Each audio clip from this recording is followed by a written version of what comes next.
Welcome to United Nations Academic Impact and our digital discussion series podcast. To mark the International Day of Reflection on the Genocide in Rwanda, we'll be speaking with Consolee Nishimwe. Consolee is the survivor of the Rwandan genocide of 1994. She was 14 when she and her family were forced to leave their home and go into hiding. During the period of 100 Day, her father and 3 young brothers were murdered along with many other relatives. Today, Consolee is a speaker about genocide and sexual violence and an advocate for survivors like herself who have suffered physical and emotional torture. She is also a defender of women's rights and the author of Tested to the Limit, a genocide survivor's story of pain, resilience, and hope. Instead of despair, anger, and revenge, Consolee offers a message of tolerance, faith, and love. It has been 23 years since the Rwandan genocide. The reconciliation process, however, has not yet been completed. Building and sustaining peace requires further effort. This is why the Sustainable Development Goal 16, Peace, Justice, and Strong Institutions matters. Goal 16 is not just about ending war and reducing violence, but promoting the peaceful and inclusive societies required for sustainable development. Today's podcast will aim to foster a better understanding of the ongoing reconciliation process in Rwanda and its relation to the Sustainable Development Goal 16.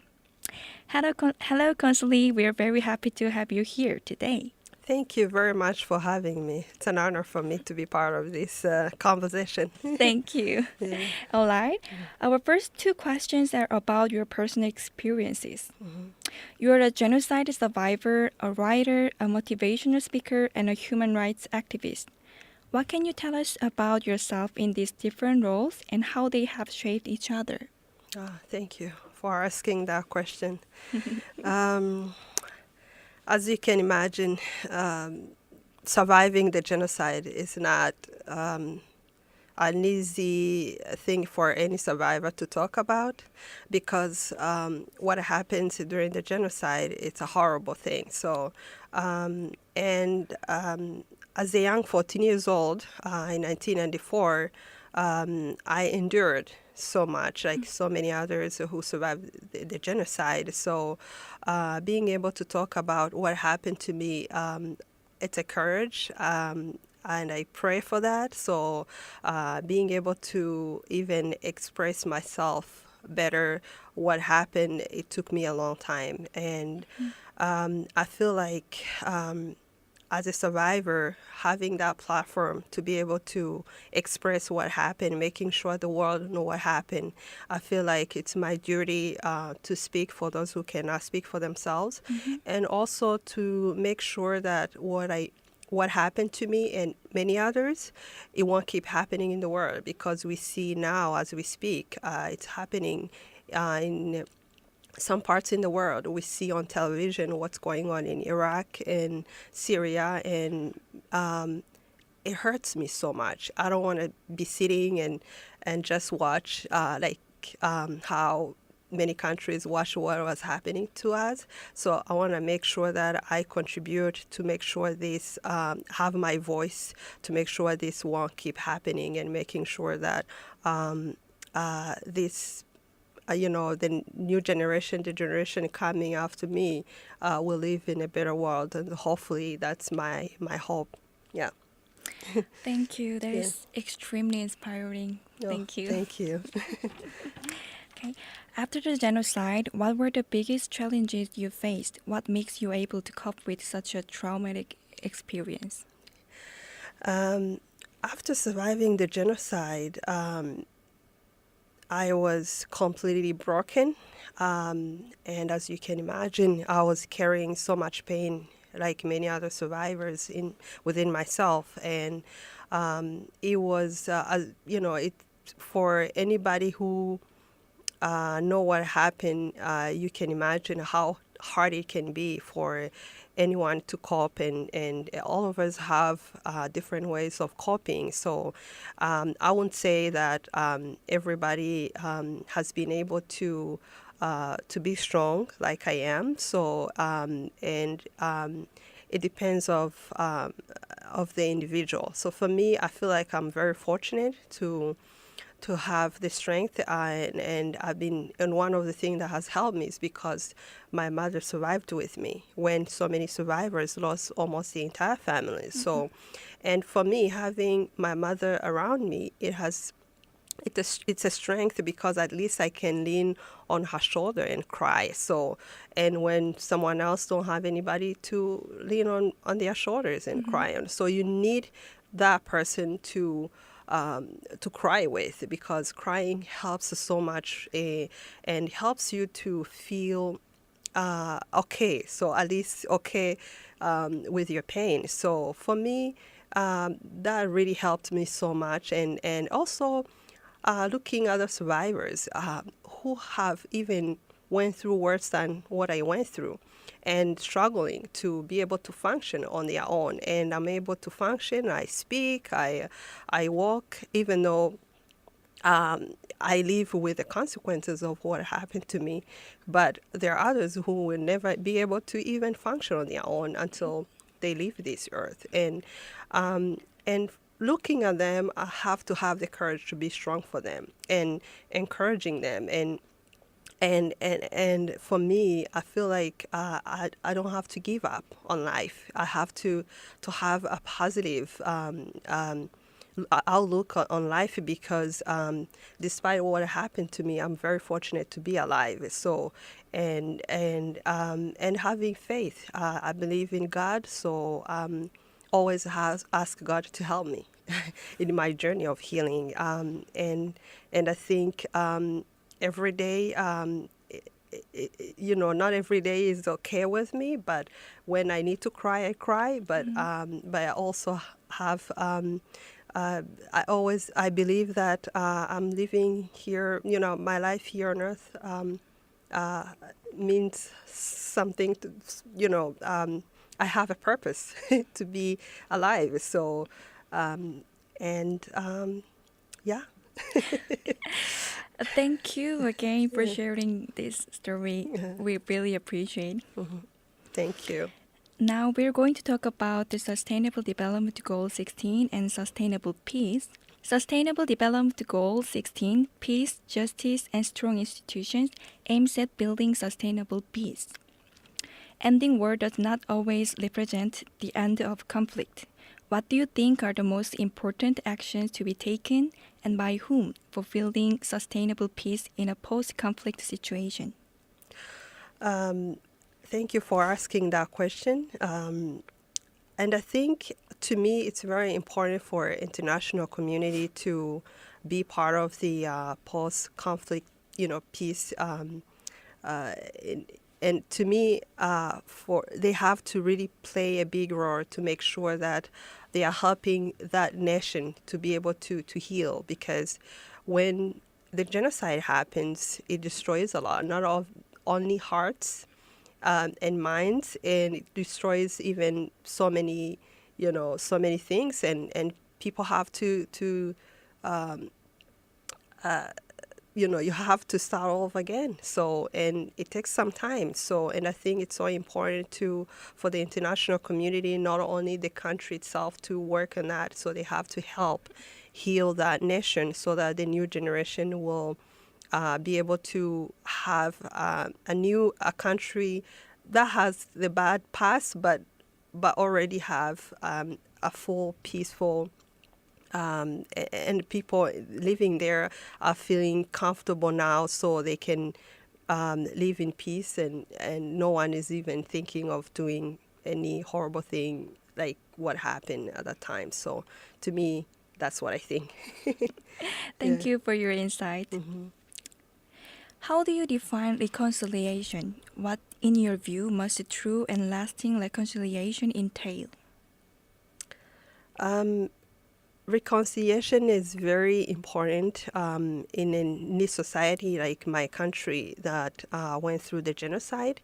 But it takes a while for the community to be able to get to a place where they are fully reconciled. But it's so important to never give up, to work hard. And that's what I'm grateful for my community. So they work very hard to make sure that we are reconciled. So, and it's to me,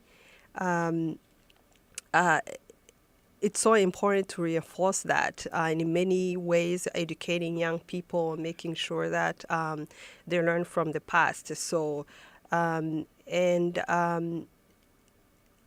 to me, I find that it's so important for many countries that have went through the same thing we went through, to make sure that they are educating the people in the country, making sure they are learning the better way of living together in peace and harmony. So, yeah. Thank you. Taking into account the fact that on 7 April we commemorate the International Day of Reflection on the Genocide in Rwanda, what activities can the international community undertake to prevent genocide in the future and help countries in the process of reconstruction and reconciliation like Rwanda? That's very important question. So, and I think it's so important for the international, so many countries, international communities, so many countries around the world, do make sure that they are doing so many different events to educate people around the world about what happened. And also to find so many, organizations that help survivors, because survivors, even now, some of them are still struggling with the consequences of what happened to them, and making sure they are part of their healing journey and helping them. And also to make sure during those activities they are raising a voice to speak up on genocide deniers, because genocide deniers are increasing in so many countries now. So, and we need to make sure they need to help us speak out on that, because as a survivor, to hear someone denying what happened, it's another way of breaking you, hurting you more deeply. You are still healing, and then and you hear that, it's really painful. So we want them to help us speak out on that, helping fighting the genocide ideology denier. And that will help. And also speak out for other countries that are struggling with what happened, and making sure they're speaking out, so, and doing something so that this will stop, and those who are committing the crimes are being held accountable for what they have done. So, and to me, that's what I really I can ask for this time for many countries and international communities. So to do. Thank you. Yeah. As you said earlier, too many people today are still living in conflict situations. What is your message to such people? It's very hard to tell someone who are still struggling with what what I went through, and now they are still going through that. So, but my message I can tell them is just that we are, as survivors who went through similar experience like them, we will never stop speaking out on their behalf. So we'll make sure, the world know that what's going on to them, and they should never, give up. So knowing that we are, we will make sure that this stops, and we'll do whatever we can, and also as a person of faith, I pray for them every day. So I pray for them to be strong, and know in their hearts that someone out there is thinking about them. Yeah. Thank you. Yeah, that was very powerful, inspiring message. I believe your message of hope will touch the hearts of people still living in conflict situations. Thank you. What is the main message you'd like everyone to learn from your story? One of the message I would like to for everyone who will be able to read my story, and those who have read my story, is to know that when something like genocide happens, you have to speak out. It doesn't matter where you are, whatever ways you can use to be able to be a voice and speak out. So your voice matters. So, and in any way you can, it will make an impact. So, and to me, another message is that for anybody who is going through any difficult things in their lives, and one of the things I would say is that no matter what horrible circumstances you may face in your life, never lose hope. For losing hope is the beginning of your own self-defeat. That's all I can say. Thank you so much. Thank you so much for. Thank you again for speaking with us, Consolee. We really appreciate your taking time out of your busy schedule to inspire our listeners. Oh, thank you so much for having me. It really means a lot. Thank you. Thank you. Thank you again for joining UNAI in our Digital Discussion Series podcast. To learn more about UNAI and our activities, please visit our website at academicimpact.un.org or join the conversation on social media at ImpactUN.